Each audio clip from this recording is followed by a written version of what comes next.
المشاهدون الأفاضل، أسعد الله أوقاتكم أينما كنتم بكل خير. أحييكم وأقدم لحضراتكم نشرة أخبار المساء من الفضائية الإريترية والمستهل بالعناوين.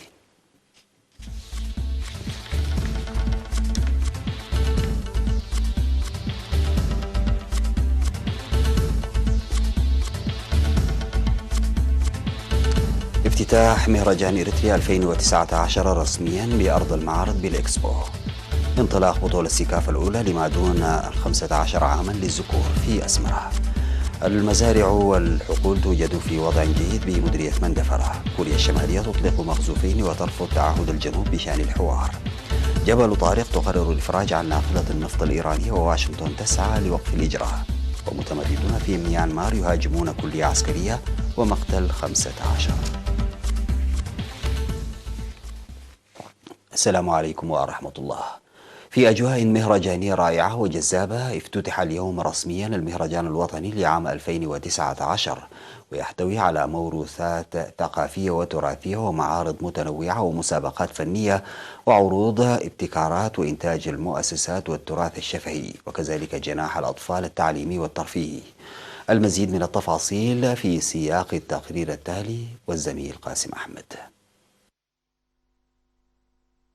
افتتح فخامة الرئيس أفورقي صباح اليوم 16 من أغسطس فعاليات المهرجان الوطني لعام 2019 الجارية تحت شعار ثقافة الثبات على الصمود. وحضر مراسم الافتتاح التي جرت في أرض المعرض الإكسبو الوزراء وكبار المسؤولين في الحكومة والجبهة الشعبية للديمقراطية والعدالة وأعضاء السلك الدبلوماسي والسفراء المعتمدين لدى البلاد، فضلا عن الضيوف المدعوين والمشاركين القادمين من كافة أقاليم البلاد.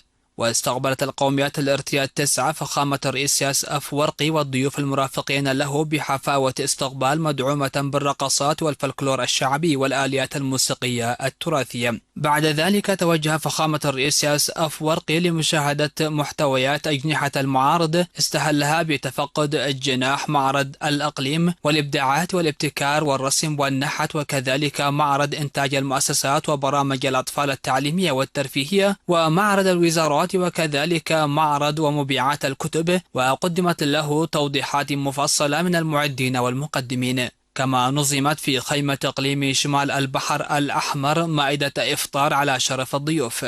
وتعكس المحتويات الطبيعية التي أعدتها أقاليم البلاد الست المعروضة في أجنحة المهرجان الوطني لعام 2019 التي تستمر فعالياتها حتى 22 من أغسطس الجاري، المتمثلة في معارض الأقاليم والثقافة التراثية والآلات الموسيقية التراثية بالغة الأهمية والمنشآت السكنية والحياة المعيشية للقوميات ومنافسات فنية والإبداعات والابتكارات ومعرض الرسم والنحت وبرامج التراث الشفهي ومعارض تبرز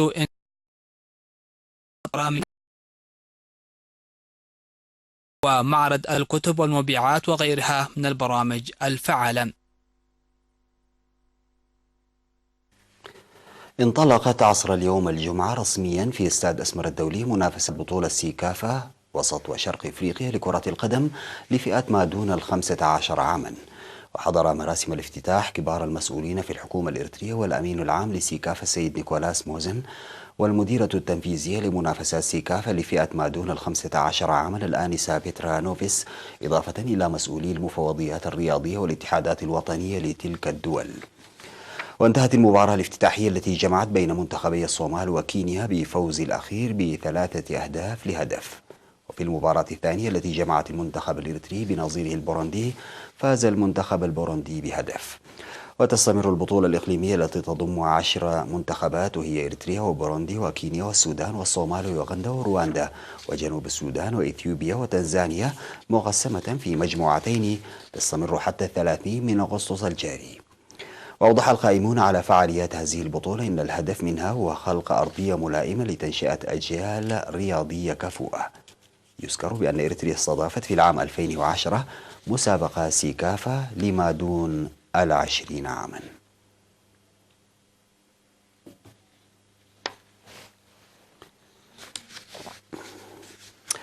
ذكر المزارعون في مديرية مندفرة بأن المحاصيل الحقلية في المديرية توجد في وضع جيد بفضل الخريف الطيب والمبشر، جاء ذلك في الزيارة الميدانية التي قام بها مدير المديرية السيد وهبة حزقياس برفقة مسؤولي الزراعة والتنمية الاقتصادية بالإضافة إلى المهنيين الزراعيين الناشطين في المديرية.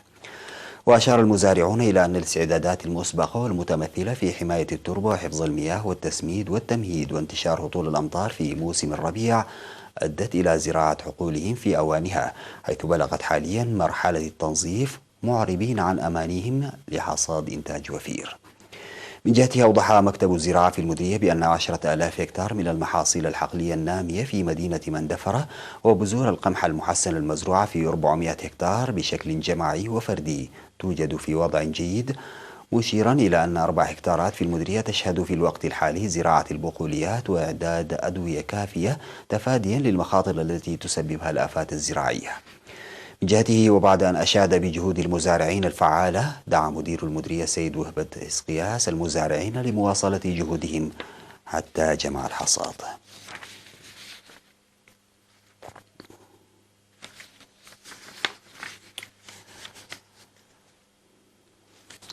أشار المشرف على أعمال تشييد سد أغولا بضاحية منصورة المهندس تخلايمانو تيعيبيو إلى اكتمال 90% من الأعمال الجارية عبر النفير الجماهيري، وبإمكان السد الذي يبلغ طوله 300 متر أن يسع 150 ألف متر مكعب من المياه.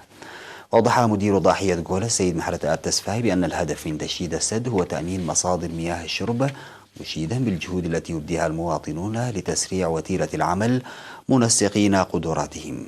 وكد المشاركون جاهزيتهم للقيام بكل ما يطلب منهم حتى يكتمل بناء السد، مدركين بأنه سيحل كافة مشاكل وتحديات مياه الشرب.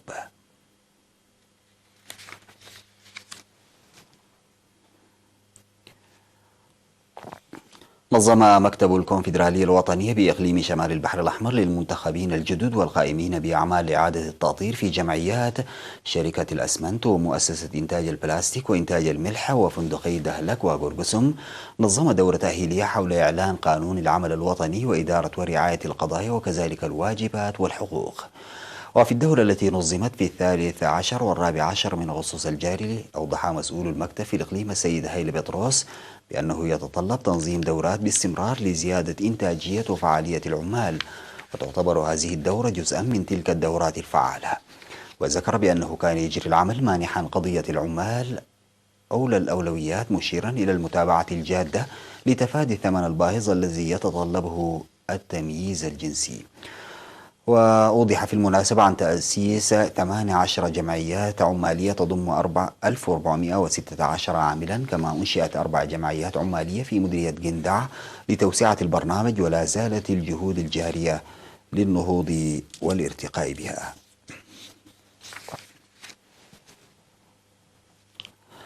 ضبطت وحدة رقابة النظافة وصحة المواد الاستهلاكية في مدينة بارنتو مواد غذائية منتهية الصلاحية وغيرها من المواد الاستهلاكية، وذلك في إطار قيامها بأنشطة الرقابة على المؤسسات التجارية.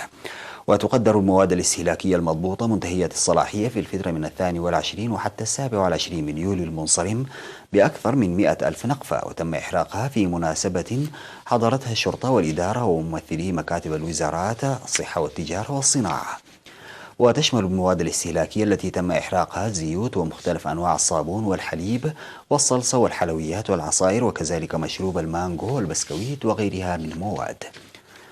وأوضح المسؤول المؤقت للقانون الانضباط في مدينة بارنتو السيد تسفاز جبرهاني أن المواد الاستهلاكية منتهية الصلاحية تتسبب في أضرار بالغة على صحة الإنسان والبيئة، مذكرا المؤسسات التجارية لاتخاذ الحيطة والحذر، وعلى المواطنين التأكد من تاريخ الصلاحية، مشيرا إلى اتخاذ خطوات رادعة بحق المؤسسات التجارية التي تسوق مواد منتهية الصلاحية تصل حتى مرحلة سحب الرخص التجارية.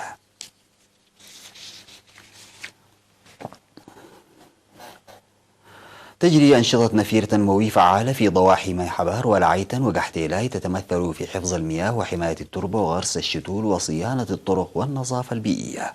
ووفق البرنامج الموضوع تم غرس أكثر من 22 ألف شتلة في ضاحيتي ميحبار والعيتن بالتعاون بين السكان وأعضاء قوات الدفاع. من جهتهم سير سكان قحتيلة أنشطة موية فعالة مدعومين بالآليات الثقيلة تمثلت في صيانة طريق قحتيلة الشعب الترابي والذي يؤدي إلى منطقة ماي وعوي، وإزالة أشجار المسكيت المنتشرة على جانبي الطريق والتي كانت تتسبب في إعاقة حركة المرور حسب ما أفاد به مراسل وكالة الأنباء الإريترية. في غضون ذلك أفادت المعلومات الواردة بأن الطلاب المنخرطين في الحملة الطلابية الصيفية التنموية في مديرية مايمنه متوزعين في 4 نقاط عمل ابتداء من 8 يوليو المنصرم أنجزوا أعمالا تنموية تمثلت في غرس حوالي 1000 شجرة، وشيدوا أكثر من 13,000 من المدرجات القنواتية و553 مترا مكعبا من الحواجز المائية، فضلا عن أعمال صيانة فاعلة.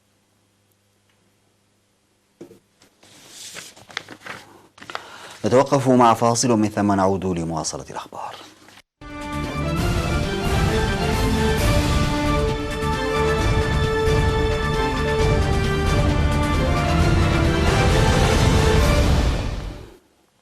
قال جيش كوريا الجنوبية إن كوريا الشمالية أطلقت مخزوفين على الأقل في البحر، وذلك بعد قليل من وصف بيونغ يانغ لرئيس كوريا الجنوبية بأنه سليط وتعهدها بإنهاء المحادثات بين الكوريتين. واحتجت كوريا الشمالية على تدريبات عسكرية مشتركة تجريها كوريا الجنوبية والولايات المتحدة وانطلقت الأسبوع الماضي، ووصفتها بأنها تدريب على الحرب. وقالت هيئة الأركان المشتركة الكورية الجنوبية في بيان إن كوريا الشمالية أطلقت مخزوفين جديدين لم يتم التعرف على طبيعتهما في البحر قبالة ساحلها الشرقي. وكان مجلس الأمن الوطني الكوري الجنوبي مجتمعا لمناقشة عملية الإطلاق الأخيرة. وفي وقت سابق رفضت بيونغ يانغ تعهدا قطعه الرئيس الكوري الجنوبي مون جي إن قبل يوم بالسعي لإجراء محادثات مع الشمال وتوحيد الكوريتين بحلول عام 2045. وقالت وزارة الدفاع اليابانية إنها لا ترى أي خطر وشيك على أمن البلاد نتيجة إطلاق كوريا الشمالية للمقذوفين.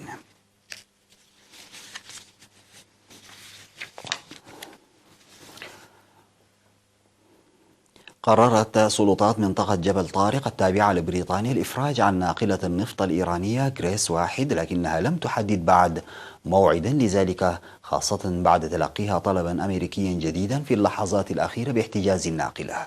واستولى مشاة البحرية البريطانية على غريس 1 في عملية إنزال جريئة تحت جنح الظلام قبالة ساحل جبل طارق يوم 4 يوليو. وبعد أسبوعين من التحفظ على غريس 1 احتجزت إيران ناقلة ترفع علم بريطانيا في مضيق هرمز. وينظر للناقلتين على أنهما ورقتا ضغط في خضم الأزمة بين إيران والغرب، ومصيرهما عالق وسط خلافات دبلوماسية بين قوى كبرى بالاتحاد الأوروبي والولايات المتحدة.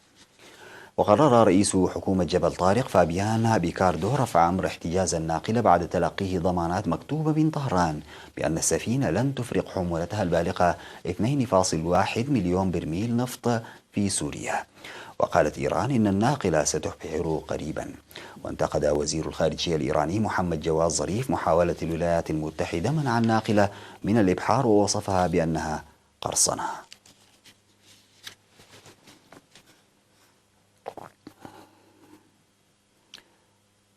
قال متحدث عسكري في ميانمار إن متمردين قتلوا 15 شخصا على الأقل، معظمهم من قوات الأمن في هجمات على كلية عسكرية للنخبة وأهداف حكومية أخرى في شمال البلاد. وأعلن التحالف الشمالي وهو تكتل جماعات مسلحة تنشط في المنطقة مسؤوليته عن الهجوم غير المسبوق على الأكاديمية التكنولوجية للخدمات الدفاعية في بيين لوين غربي ولاية شان، حيث يجري تدريب مهندسي الجيش. كما أعلن التحالف مسؤوليته عن هجمات على 4 أهداف أخرى. وقال تونتونيي المتحدث باسم الجيش إن الجنود يقاتلون المتمردين في بلدة ناوينج تشاو قرب جسر جوكتيك، وهو جسر للسكك الحديدية أقيم إبان الاحتلال البريطاني. وأظهرت صور بثتها وسائل إعلام محلية مبان لحقت بها أضرار وسيارات محترقة عليها آثار الرصاص. وتمثل الهجمات تصعيدا كبيرا في الصراع المستمر منذ عقود بالمنطقة، حيث تقاتل جماعات عديدة من أجل الحصول على حكم ذاتي أكبر للأقليات العرقية.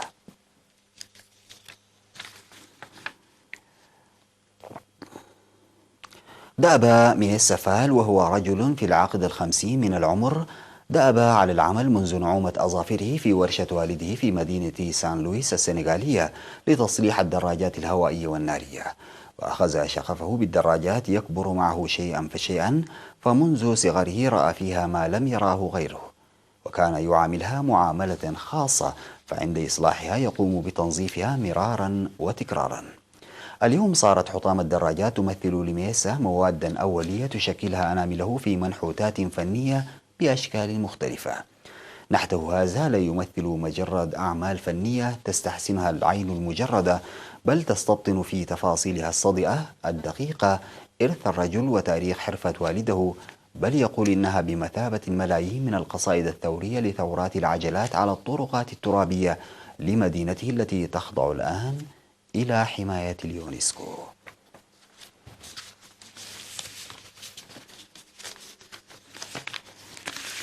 انتهت نشرة أخبار المساء، قدمتها لحضراتكم من الفضائية الإريترية. شكرا لمتابعتكم، السلام عليكم ورحمة الله تعالى وبركاته.